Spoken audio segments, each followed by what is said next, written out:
जय हिंद साथियों, अगर अभी तक आपने हमारे चैनल सोच से जंग को सब्सक्राइब नहीं किया है तो सब्सक्राइब जरूर करें और बेल आइकन दबाना ना भूलें ताकि हर लेटेस्ट धमाकेदार खबरों की अपडेट आप तक पहुंचाई जा सके।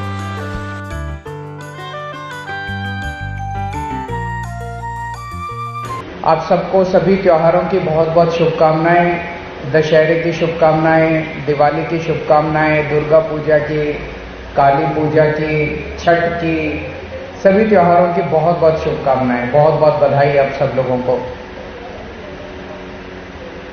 एक चीज़ तो मैं आप सब लोगों की तारीफ करना चाहता हूं, क्योंकि मैं जब भी अपनी विधानसभा में कहीं भी जाता हूं,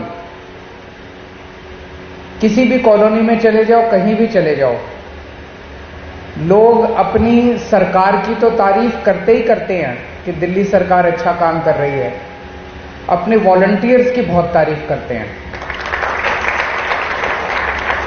आप सबकी बहुत तारीफ करते हैं कि आपके वॉलंटियर्स बहुत अच्छे हैं।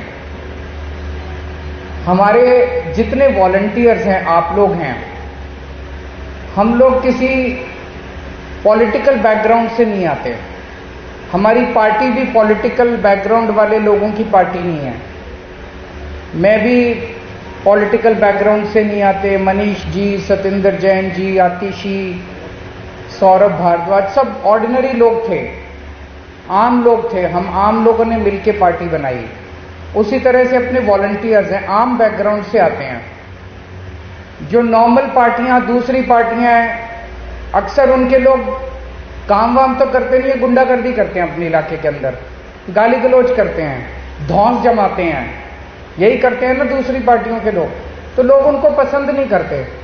अपनी पार्टी वालों को लोग पसंद करते हैं। अपनी पार्टी वाले सारे शरीफ नजर आते हैं। अगर कोई शरीफ है तो समझ जाओ आम आदमी पार्टी का है, ये एक उसकी पहचान है। तो आप सब लोगों को मैं बधाई देना चाहता हूं। आप सब लोग बहुत मेहनत कर रहे हैं, बहुत सेवा कर रहे हैं अपने अपने इलाके में लोगों की।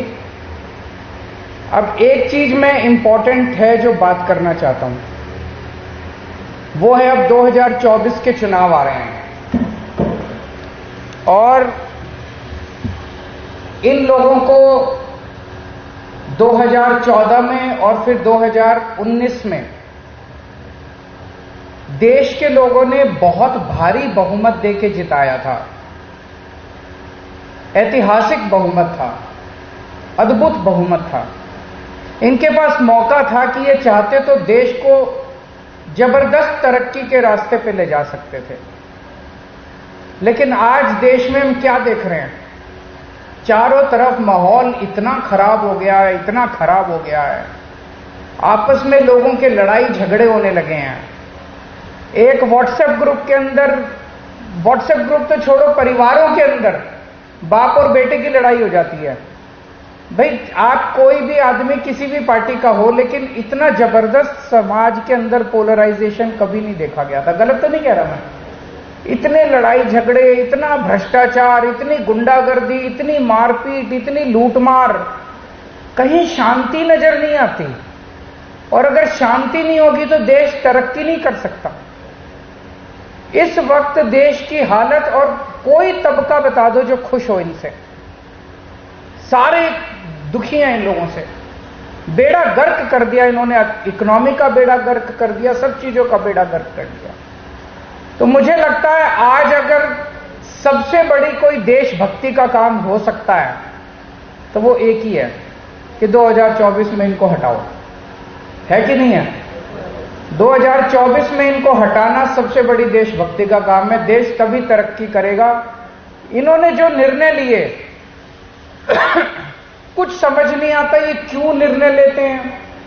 ये निर्णय लेते हैं कि इनकी जगह कोई और निर्णय लेता है। 2016 में बोले कि भ्रष्टाचार दूर करने के लिए हजार हजार के नोट खत्म कर रहे हैं। इनसे पूछा, भाई हजार हजार के नोट खत्म करने से कैसे भ्रष्टाचार दूर होगा? तो बोले कि बड़े नोटों में काला पैसा रखने में सहूलियत होती है, तो इसीलिए बड़ा नोट खत्म कर रहे हैं, हजार हजार के नोट खत्म कर रहे हैं। और 1000 का नोट खत्म करके 2000 का नोट ले आए। तो बताओ भाई, बड़ा नोट 1000 के बदले 2000 का नोट ले आए तो कैसे भ्रष्टाचार खत्म हुआ नोटबंदी से? कुछ नहीं खत्म हुआ। बोले आतंकवाद खत्म होगा, आतंकवाद खत्म हुआ उनसे? कुछ नहीं हुआ। तो ऐसा लगता है उस टाइम बड़ी अफवाहें चली थी जब 2016 के अंदर नोटबंदी हुई थी कि बहुत जबरदस्त भ्रष्टाचार हो रहा है, 30-30% में नोट बदले जा रहे हैं, बड़े बड़े आम जनता तो लाइनों में लगी है, लेकिन बड़े बड़े लोगों के पीछे दरवाजे से नोट बदले जा रहे हैं, जितने करोड़ों रुपए दे दो लेकिन 30% में नोट बदले जा रहे हैं, 30% कमीशन ले रहे हैं ये लोग।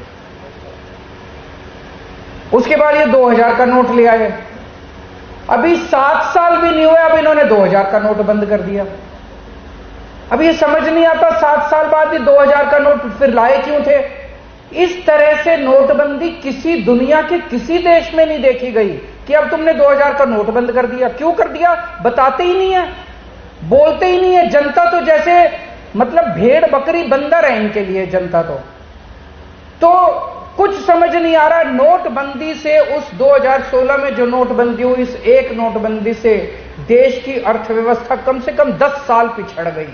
लोगों के काम धंधे बंद हो गए, फैक्ट्रियां बंद हो गई, बड़ी बड़ी दुकानें बंद हो गई, व्यापार बंद हो गए। अर्थव्यवस्था कम से कम 7-8 साल पीछे चली गई, 10 साल पीछे चली गई। पूरे देश के अंदर देख लो, आज व्यापारी इतना दुखी है, इतना दुखी है। सब कहते हैं जी पहले व्यापार ठीक चला करता था, अब तो व्यापार का भट्ठा बैठ गया। पहले नोटबंदी कर दी, फिर ये जीएसटी ले आए। जीएसटी इतना कॉम्प्लिकेटेड है, इतना किसी की समझ में नहीं आता। बस चार्टर्ड अकाउंटेंट को पैसे देते रहो, चार्टर्ड अकाउंटेंट को पैसे देते रहो, और कुछ नहीं है, इसके अलावा कुछ नहीं है।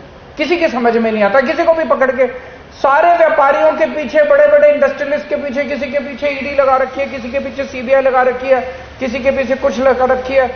12 लाख ये रिकॉर्ड है। पिछले कुछ सालों में 12 लाख इंडिया के टॉप के इंडस्ट्रियलिस्ट और टॉप के व्यापारी भारत की सदस्यता छोड़ के दूसरे देशों में चले गए। उन्होंने वहां की नागरिकता ले ली है। ये छोटी बात नहीं है।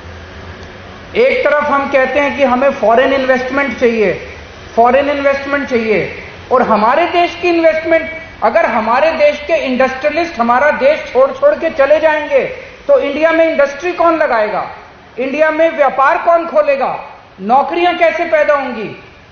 इन्होंने कहा था 2 करोड़ नौकरियां 1 साल में देंगे, वो तो छोड़ो। सर्वे ये दिखाते हैं, केंद्र सरकार की रिपोर्टें ये दिखाती है कि जो मौजूदा नौकरियां हैं वो दिन ब दिन कम होती जा रही हैं, बढ़ने, पॉपुलेशन बढ़ रही है, दिन ब दिन नौकरियां कम होती जा रही हैं। तो बच्चों को रोजगार कहां से मिलेगा। 12 लाख लोग अगर देश छोड़ के, बड़े बड़े लोग देश छोड़ के चले गए, सोचने वाली बात है। जिसको देखो उसके पीछे, और इनके अपने वालों के पीछे नहीं लगाते। एक दिन कहेंगे फलाना आदमी, फलाना नेता सबसे बड़ा चोर है, अगले दिन उसको अपनी पार्टी में शामिल करके उसको डिप्टी सीएम बना लेंगे। एक दिन कहेंगे ये सबसे बड़ा डाकू है, इसने बहुत भ्रष्टाचार करा है, चक्की पीसिंग, और अगले दिन उसको अपनी पार्टी में शामिल करके और उसको बड़ा पद दे देंगे, उसको मंत्री बना देंगे। ये क्या नौटंकी मचा रखी है इन लोगों ने। कहते हैं भ्रष्टाचार दूर कर रखे हैं। सबसे ज्यादा भ्रष्टाचार इन लोगों ने किया अगर भारत में। एक ही ये कहते हैं 1 नेशन 1 फ्रेंड, सबका एक ही दोस्त होना चाहिए। इनका एक दोस्त है, सबका एक ही दोस्त होना चाहिए। सबके पीछे एजेंसी है।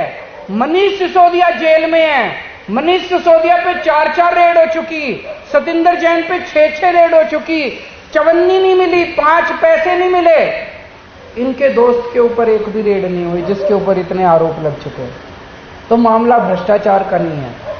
इन्होंने बेड़ा गर्क कर दिया, सारी इकोनॉमी का बेड़ा गर्क कर दिया। और जितने चोर चक्के लफंगे, लड़कियों को छेड़ने वाले, हमारी महिला प्लेयर्स थी उनको छेड़ने वाले, सब इनकी पार्टी में, सब इनकी पार्टी में।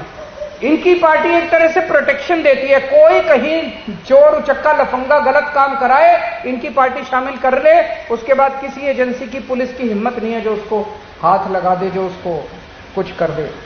तो इन्होंने तरक्की का तो एक भी काम नहीं किया। आज सबसे बड़ी 3 समस्याएं हैं देश के सामने: महंगाई, बेरोजगारी और भ्रष्टाचार। और इन तीनों पे इन लोगों का कोई भी वो नहीं है। तो मेरा आप लोगों से निवेदन है कि अब हमें खूब मेहनत करनी पड़ेगी।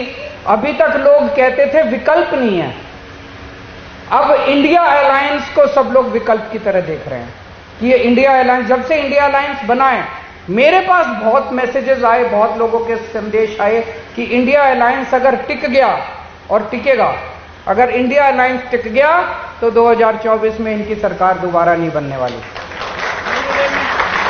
तो आप लोगों की जिम्मेदारी है एक एक घर में जाके अपने दोस्तों से, अपने रिश्तेदारों से, अपनी अपनी कॉलोनी में लोगों से बात करनी पड़ेगी कि इस बार इनको भगाओ। अगर तरक्की चाहते हो, परिवार का भला चाहते हो, अपने परिवार की सोचो। और एक चीज है, अंधभक्तों से मत उलझना, देशभक्तों से बात करना। जो देशभक्त है वो आपकी बात सुनेगा, आपके साथ बात करेगा। जो अंधभक्त है उसको देश से कोई लेना देना नहीं है, उसको एक आदमी से प्यार है बस। और 2 मिनट में पता चल जाता है कोई देशभक्त है कि अंधभक्त है। जो अंधभक्त है वो देशभक्त हो ही नहीं सकता, और जो देशभक्त है वो अंधभक्त हो ही नहीं सकता। दोनों बिल्कुल अलग अलग जातियां हैं। तो अंधभक्तों से बिल्कुल मत उलझना, वो नहीं मानने वाले।